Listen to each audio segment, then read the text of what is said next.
Olá pessoal, tudo bem?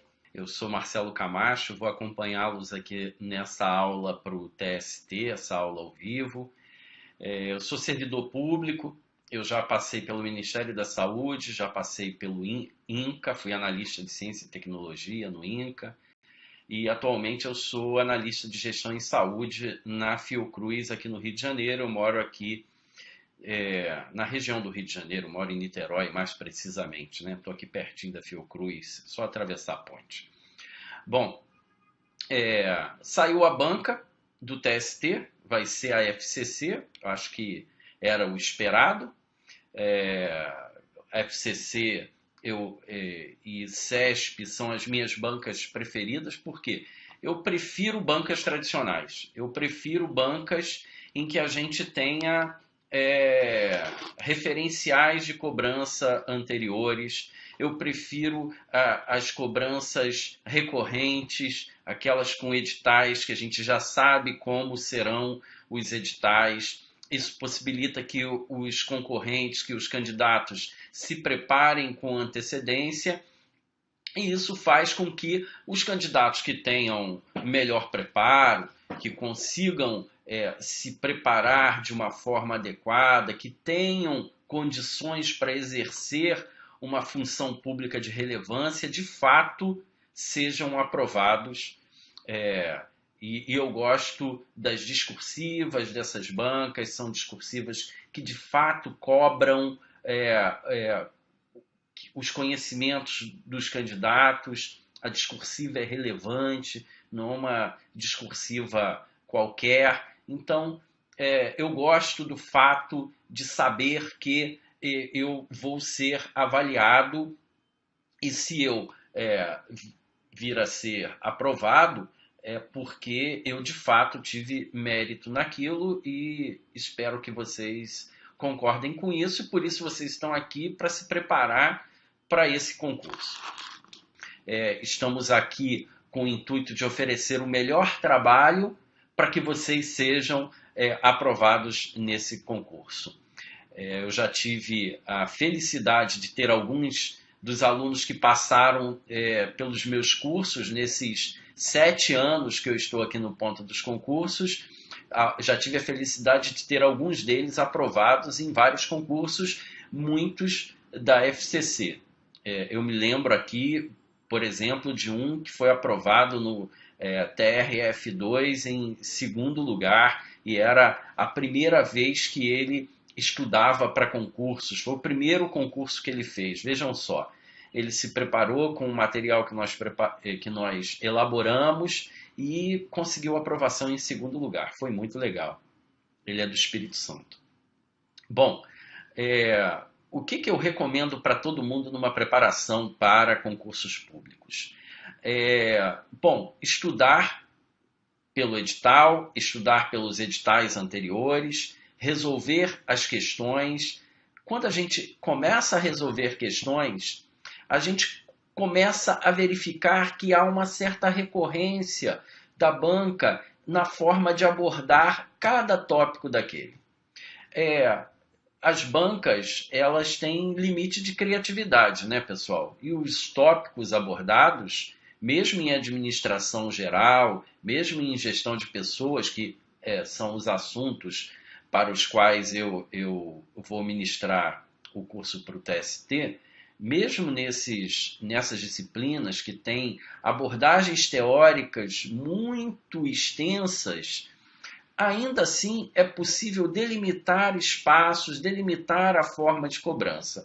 E eu vou mostrando isso para vocês através da resolução de questões. Nos cursos em vídeo, eu trago alguns apontamentos teóricos e, em seguida, eu vou mostrar como esses assuntos foram cobrados pela banca.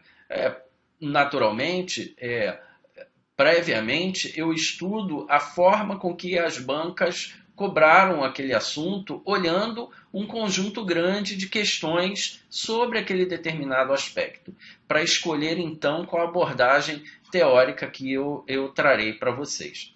Eu vou apresentar já a programação das aulas para O nível para noções de administração e gestão de pessoas.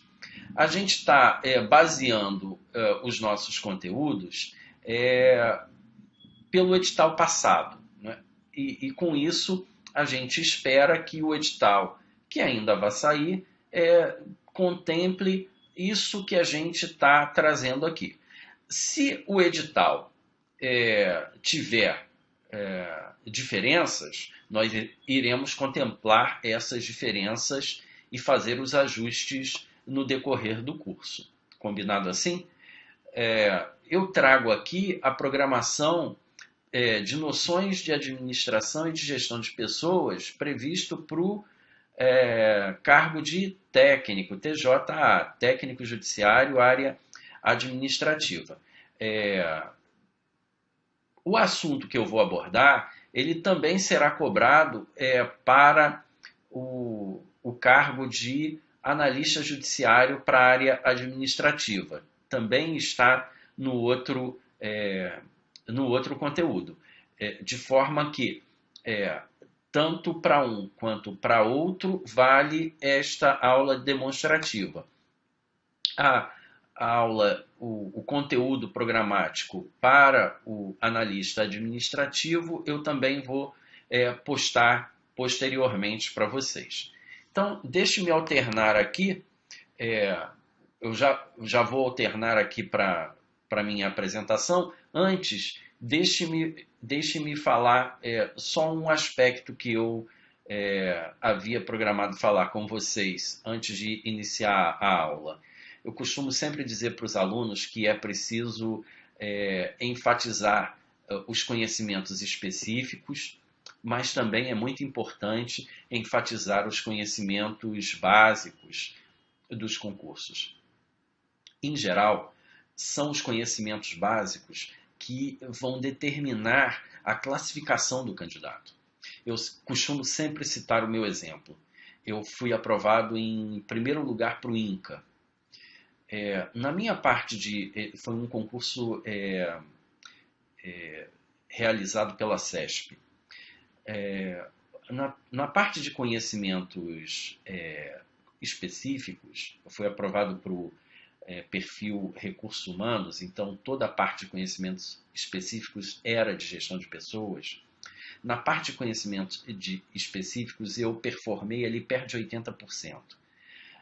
Todos os candidatos que estavam concorrendo comigo, eles performaram muito próximos. Ninguém mais do que eu, mas estavam ali muito próximos, alguns empatados, outros um pouquinho abaixo. Onde foi que eu fiz a diferença? Eu fiz a diferença, primeiro, na parte de conhecimentos básicos, que eu performei em 90%. Conhecimentos básicos naquele concurso foi português e SUS. É um exemplo, não importa o que esteja sendo cobrado em conhecimentos básicos. Performar nesse patamar em conhecimentos básicos me fez, me catapultou para o primeiro lugar. E eu sedimentei o primeiro lugar com uma discursiva campeã. Eu tive um feeling na noite anterior ao concurso. Eu achei que um determinado aspecto podia cair na prova discursiva e caiu. Não é nada espírita, mas para quem estuda e para quem analisa como os assuntos podem ser cobrados, eu fui lá, olhei, caiu aquilo e a minha discursiva foi campeã. Se caísse um outro assunto, eu muito provavelmente estaria preparado, porque eu vinha estudando há meses para alguns concursos na área de recursos humanos. E aí, dos 20 pontos, eu levei 19. Então, eu quase, como os jovens dizem hoje, eu quase lacrei a prova. Quase gabaritei ela completa, discursiva. Então, não descuidem nem da parte de conhecimentos básicos, nem da parte discursiva, ok? Bom, vamos então para a aula propriamente dita. deixar de conversa, não é? Eu vou alternar aqui, provavelmente vocês vão ver a minha imagem pequenininha no canto da tela. Bom, esse conteúdo programático que eu vou apresentar aqui para vocês é de noções de gestão de pessoas e administração. Já informei para vocês que esse é o conteúdo do último edital para técnico judiciário. O conteúdo para analista administrativo, analista judiciário na área administrativa, eu vou abordar com vocês. Eu vou deixar isso posteriormente, vai ficar lá no site do Ponto, estruturado.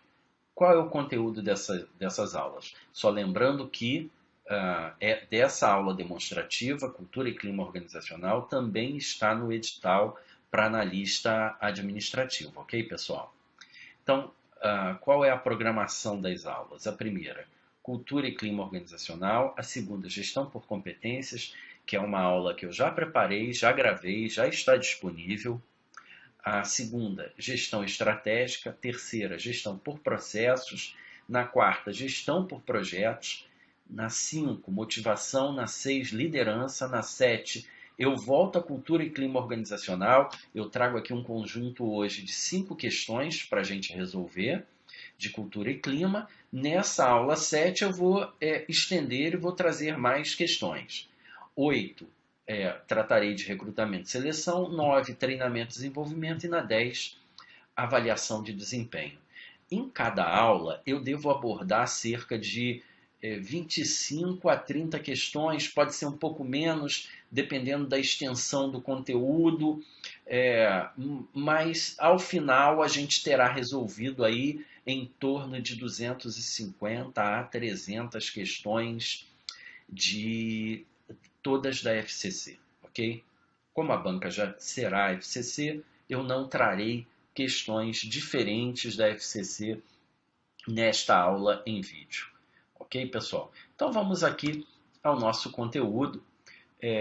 Cultura organizacional. O que é cultura organizacional? Bom, é bom a gente fixar que o termo cultura organizacional corresponde também ao termo cultura corporativa.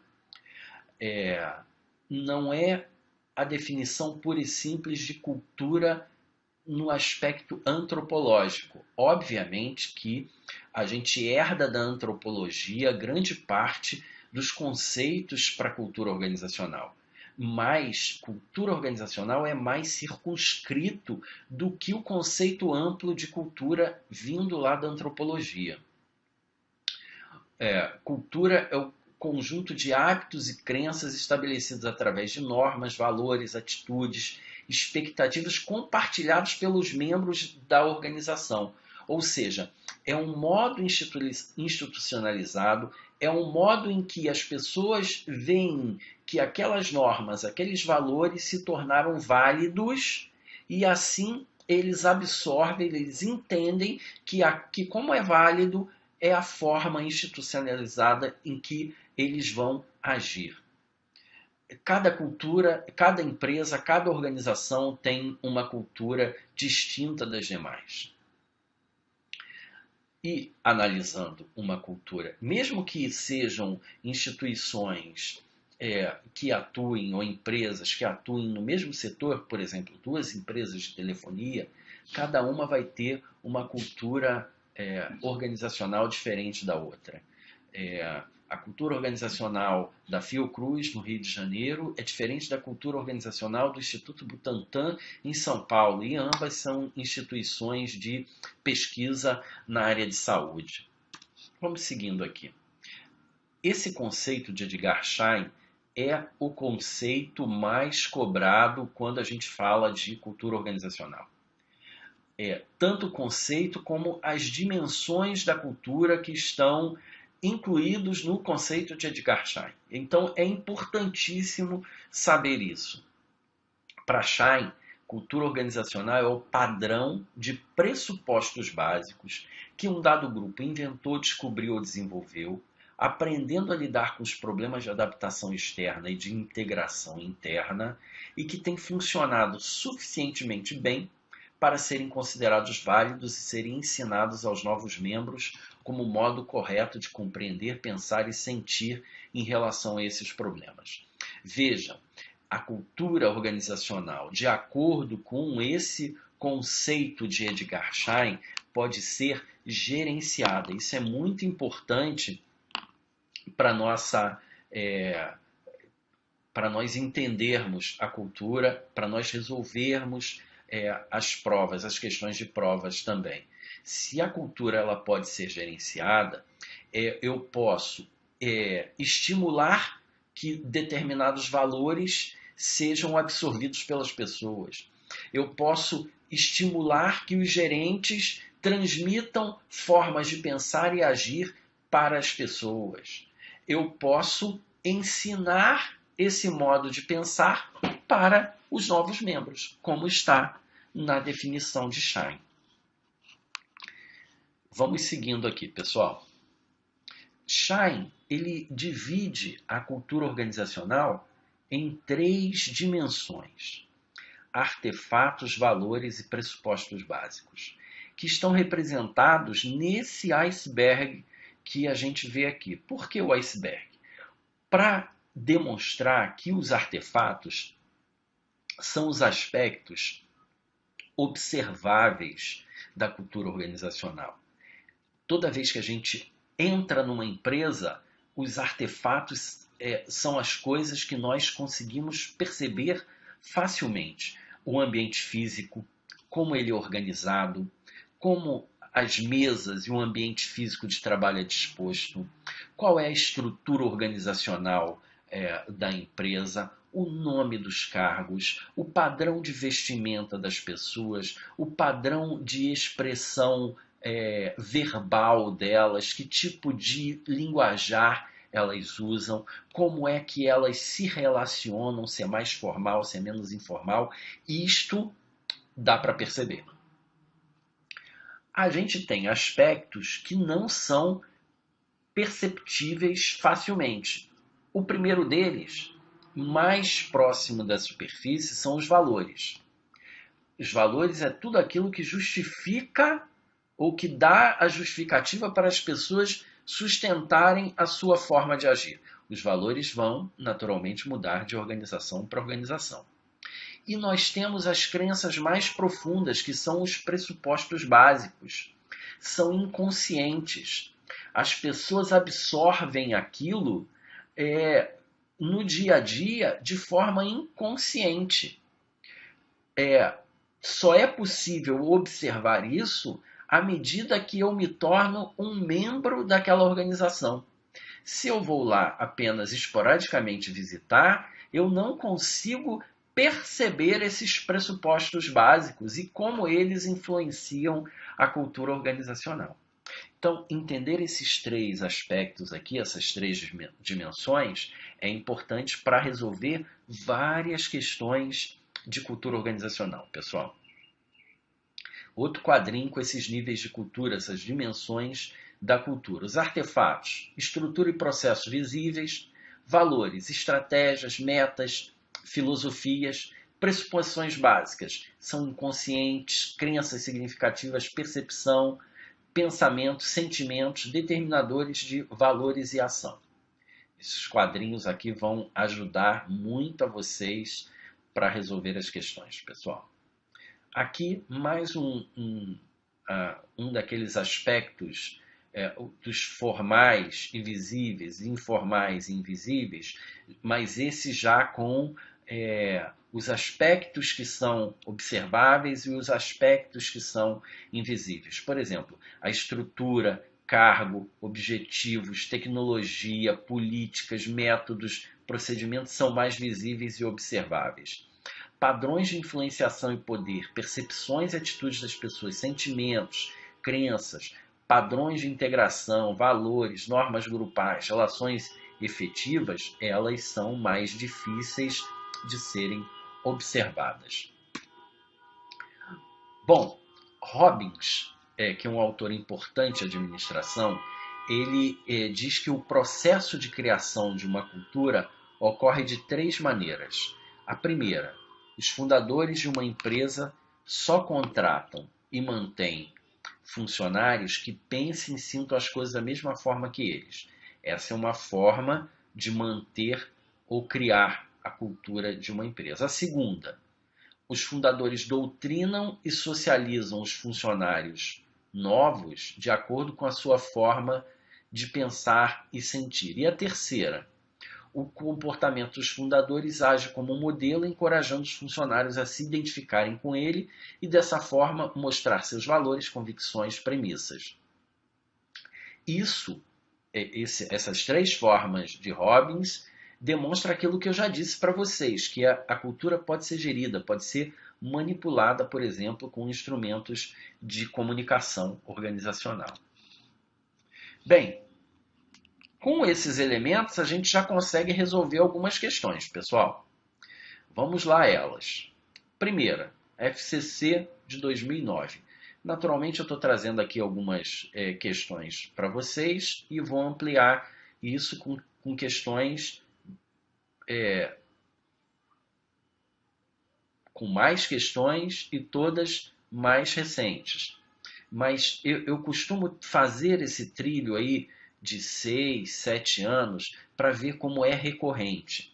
E não desprezo essas questões de 6, 7 anos atrás, porque essas têm um potencial muito maior de serem cobradas, de voltarem a serem cobradas. Então, eu traço esse espectro de 6, 7 anos.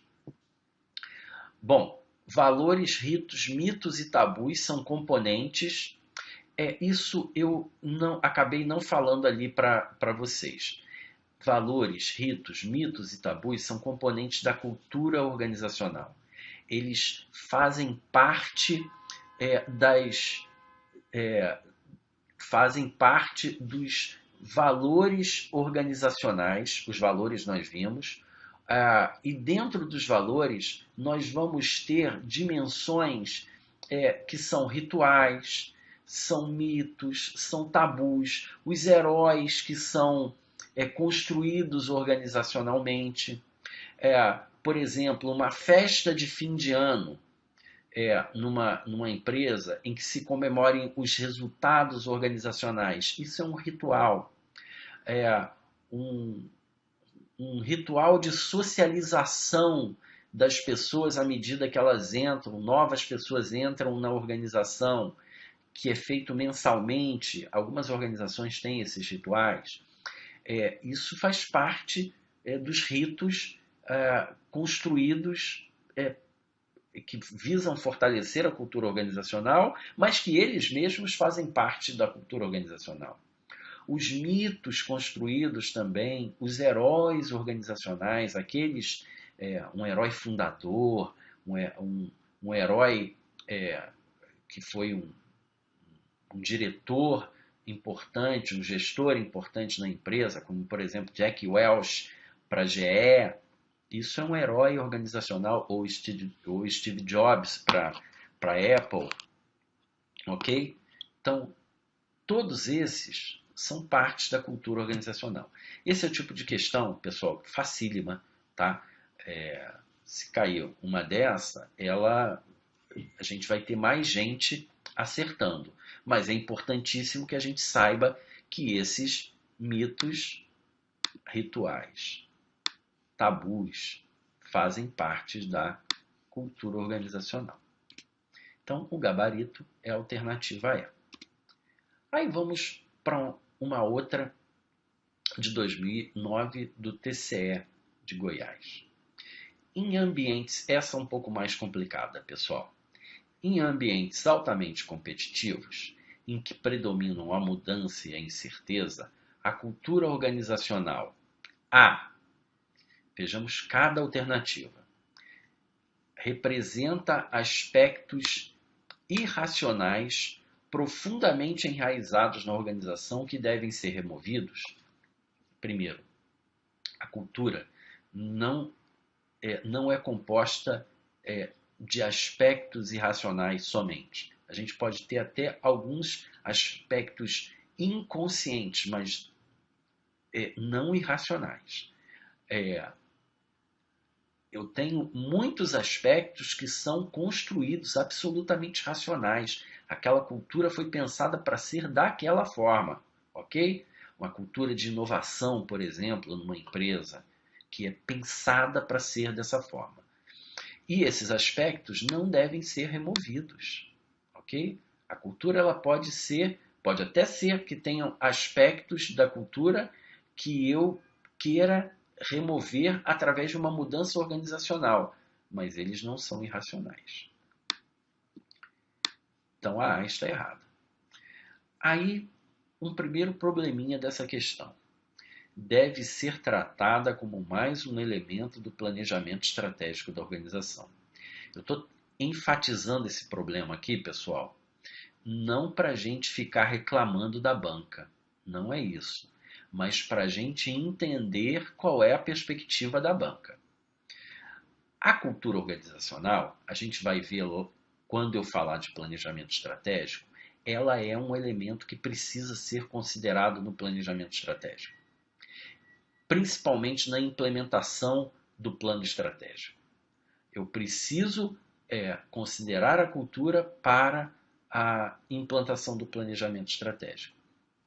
Mas, como elemento de elaboração do planejamento estratégico, ela não é um balizador. Por quê? Porque pode ser que eu esteja elaborando um plano estratégico e que precise fazer, em face daquilo que eu desejo, algumas mudanças. Ora, quando eu avaliar o ambiente interno, a cultura organizacional será levada em consideração, mas ela pode ser uma força ou uma fraqueza a depender da condição que eu pretenda no planejamento estratégico. E aí eu terei que tomar ações nesse planejamento estratégico. Então, essa alternativa B, ela é polêmica, porque eu poderia até considerar que a cultura é um elemento do planejamento estratégico, uma vez que eu considero isso lá na avaliação do ambiente interno. Mas a banca não pensa assim. A banca pensa que a cultura organizacional vai ser um elemento a ser considerado lá na implantação da estratégia, e não na elaboração do planejamento estratégico, e ela não trata como um elemento do planejamento estratégico, e isso ficou claro aqui nessa questão, ok? Então, nós, o que faremos? Iremos bater de frente com a banca? Não. A gente simplesmente vai entender que o planejamento, que a cultura não é um elemento do planejamento estratégico. Ah, Marcelo, mas e se acontecer de eu errar uma questão parecido com isso aqui, e que eu ache que a cultura... Bom, nesse caso, o que eu faria? Se eu tivesse marcado a B, eu iria elaborar um baita recurso para tentar demover a banca do seu pensamento. Óbvio, sempre embasado em algum autor, ok? Mas a banca não pensa assim. E eu estou aqui para mostrar para vocês como é que a banca pensa. Então a B está errada. A C terá um impacto significativo sobre o desempenho econômico da organização apenas no curto prazo. Não, pessoal. A cultura, ela é determinante para um período longo na organização. Não é fácil construir e mudar uma cultura. Por quê? Porque leva tempo. Então, ela não tem impacto em curto prazo, ela tem impacto em médio e longo prazo. Pode até ter no curto prazo, mas não apenas. Ok? Então, a C está errada. A D exerce maior influência sobre o desempenho e os resultados da empresa do que os aspectos físicos, estruturais e estratégias organizacionais. Perfeito, pessoal. Sabe por quê? Porque a cultura, especialmente aqui em ambientes, e a gente não pode desconsiderar esse comando da questão, especialmente em ambientes competitivos, altamente competitivos, a cultura é que vai possibilitar que eu tenha flexibilidade para atuar nesses aspectos de mudança e incerteza, ou que eu não tenha essa flexibilidade. Ok? Então, a cultura, de qualquer forma, vai ser determinante no desempenho mal ou no desempenho bom da empresa e nos resultados ruins ou nos resultados bons, muito mais do que a estratégia e a estrutura. Óbvio que a estratégia vai ter uma importância, mas a cultura ela vai ser um determinante para essa implementação da estratégia, para a ação no ambiente, ok? Por isso que a gente não pode deixar de cotejar essa D com a alternativa B. Então a D, pessoal, está certa. E será o gabarito. A E. A E era fácil ver que está errada. Dificulta a sobrevivência de uma organização no longo prazo quando baseada em valores centrais que transcendem considerações econômicas. Nada disso. São os valores centrais e esses valores centrais precisam transcender considerações econômicas que vão possibilitar a perenidade de uma empresa. Eu não tenho dúvida disso, e a cultura ajuda muito a perenizar esses valores centrais que solidificam uma empresa. Agora vejam que era fácil ver aqui que numa questão de média complexidade como essa aqui, a gente tem a possibilidade de ficar só entre duas alternativas. Isso é importante, tá, pessoal? Delimitar as possibilidades. E aí a gente fica com a D.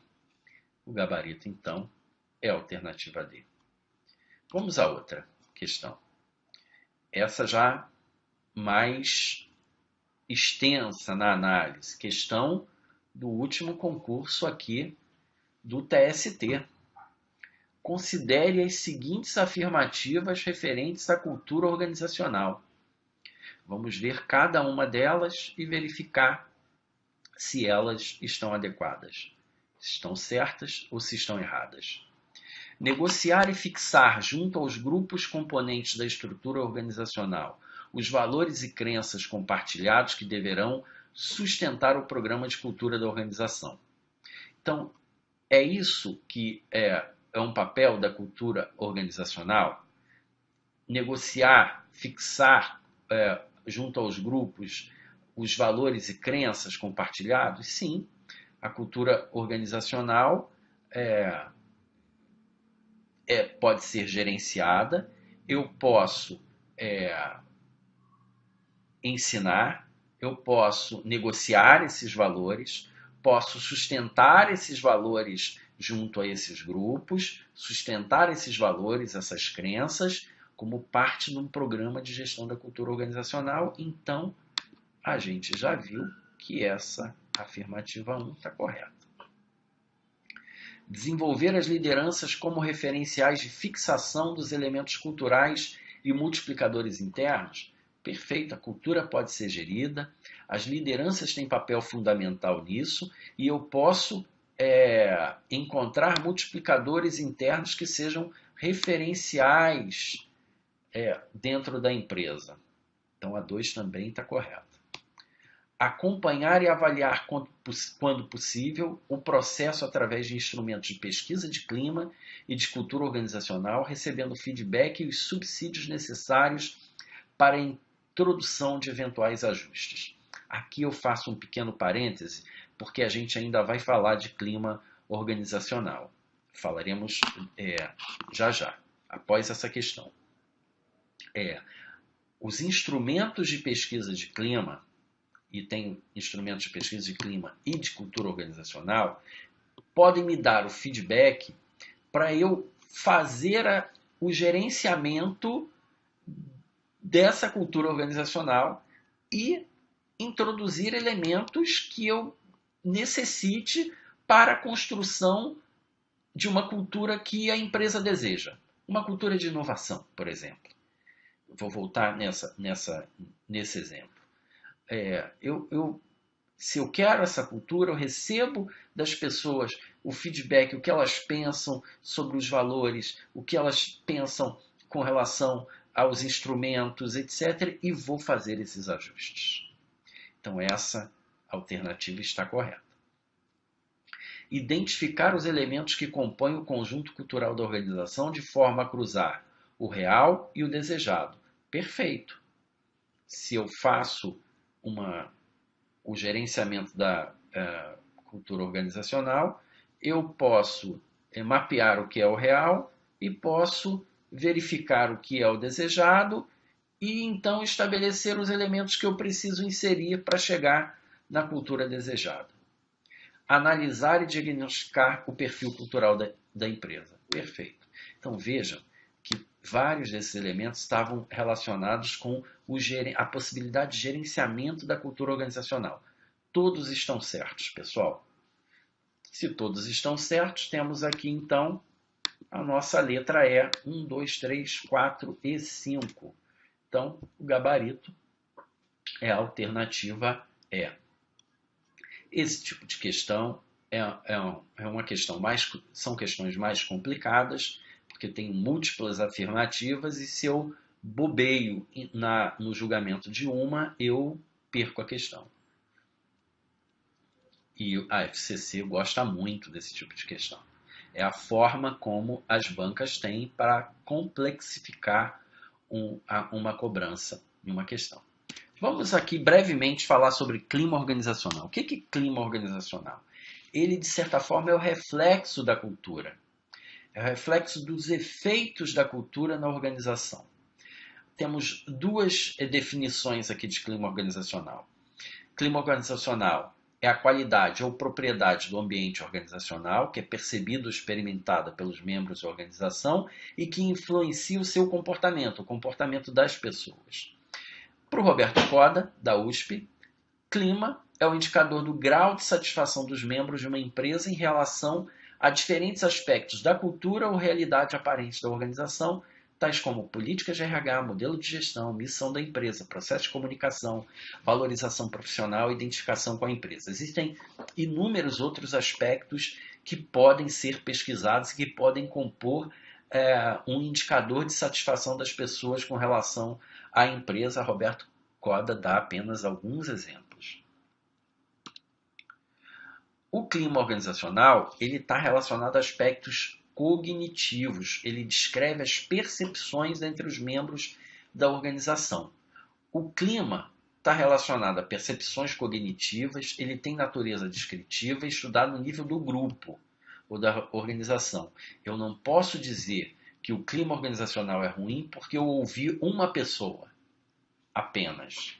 Eu preciso compreender o conjunto das percepções do coletivo.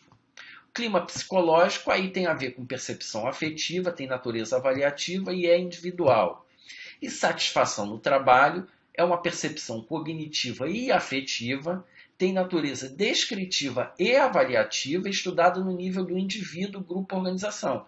Então, eu posso ter um indivíduo insatisfeito e um grupo muito grande satisfeito e que compõe um clima organizacional bom. E eu tenho uma pessoa insatisfeita com aquela cultura, por exemplo, ele é um peixe fora d'água. Vamos aqui resolver, então, algumas questões, pessoal.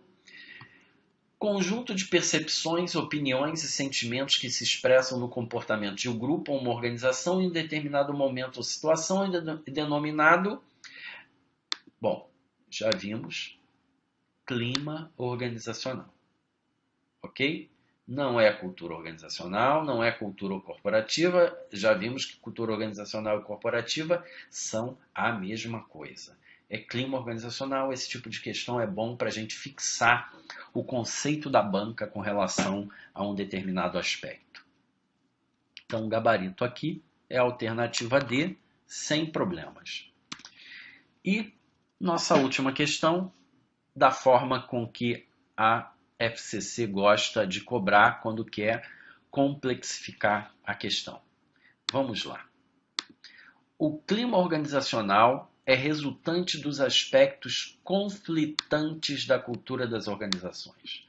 Ora, a gente já viu que não. O clima organizacional ele é uma resultante do sentimento coletivo das pessoas. E nesse sentimento coletivo eu posso ter aspectos conflitantes da cultura, que geram insatisfações, mas o clima não é resultante apenas disso, ok? Então, por isso, essa afirmativa está errada. Vejamos as outras. O clima organizacional é sempre o reflexo dos efeitos de uma cultura na organização como um todo. Perfeito, pessoal. Clima diz respeito aos efeitos de uma cultura sobre as pessoas. Então, a 2 está certa. O clima organizacional sempre influencia e é influenciado pelo comportamento dos indivíduos na organização. Claro, o clima organizacional influencia se eu estou mais satisfeito ou menos satisfeito. Isso vai influenciar o meu comportamento e o clima será influenciado também pelo meu comportamento. É uma via de mão dupla. Então a 3 também está correta. O clima organizacional permite mapear o ambiente interno que varia segundo a motivação dos agentes. Perfeito. De acordo com o sentimento coletivo das pessoas, esse clima vai mudar. Ok? Correta, 4. Enquanto mudanças na cultura organizacional levam mais tempo para acontecer, mudanças no clima podem ser administradas tanto a curto quanto a médio prazo. Perfeito também, pessoal. Mudar uma cultura leva mais tempo, mas o clima pode ser melhorado com pequenos ajustes de aspectos que geram insatisfação e que podem ter resultados de curto e médio prazo. Basta lembrar que quando uma empresa faz uma pesquisa de clima organizacional, ela pode pegar ali alguns aspectos, por exemplo, salariais, de benefícios, de estrutura, mudar isso e gerar um aumento da satisfação mais imediato. Então, a 5 também está certa. Nós temos que somente a 1 está errada. Então, se somente a 1 está errada, eu tenho aqui que 2, 3, 4 e 5 estão corretos. O gabarito é a alternativa E. Então, pessoal, eu fico por aqui. Espero revê-los na próxima aula, nas próximas aulas. Espero que vocês tenham gostado, que seja útil para vocês esse nosso pequeno encontro. Como prometido, eu trarei mais questões sobre clima e cultura organizacional em uma aula posterior. Eu desejo para vocês uma boa noite, sucesso e que aproveitem bastante esse aulão do TST. Eu esqueci de dizer para vocês a minha formação. Eu sou sociólogo, mestre em políticas públicas e doutorando em políticas públicas, sou professor universitário também. Boa noite, sucesso para vocês.